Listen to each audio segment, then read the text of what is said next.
হুম, এই মালিক তাহলে অনেক টাকাই জমিয়েছে। আর জমাবে নাই বা কেন? গ্রামবাসীদের যে পাউডার দেওয়া লাড্ডু খাওয়াচ্ছে।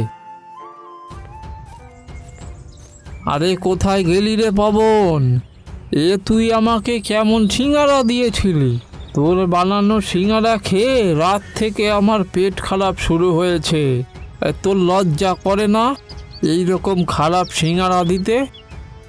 আরে আরে, পাগল হলে নাকি কাকা? আমার বানানো সিঙ্গারা তো পুরো গ্রামের লোক খাচ্ছে। এই গ্রামে অন্য আর কেউ আছে যে আমার মতন সিঙ্গারা বানাতে পারে?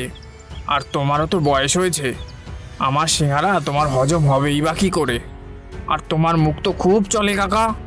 যাও যাও, গিয়ে কোনো ভালো বৈদ্য দেখাও। এসেছে আমার সিঙ্গারাকে খারাপ বলতে।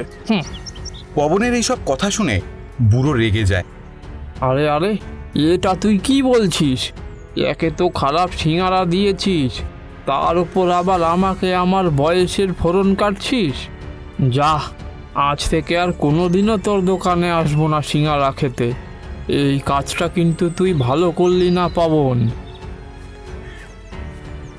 আরে কাকার কথা একদম সত্যি। রাতে আমারও পেটে এই পবনের দোকানে সিঙ্গারা খেয়ে খুব ব্যথা হচ্ছিল। আর এই পবনের দোকানে সিঙ্গারা খাওয়া যাবে না। হ্যাঁ পবনদা, আমাদের কথা মনে রেখো। তোমার দোকান থেকে আর খাবো না আমরা। তোমার দোকানে খেয়ে মরবো নাকি? তখনই হরি ঠেলা গাড়ি করে তার বানানো সিঙ্গারা নিয়ে আসে।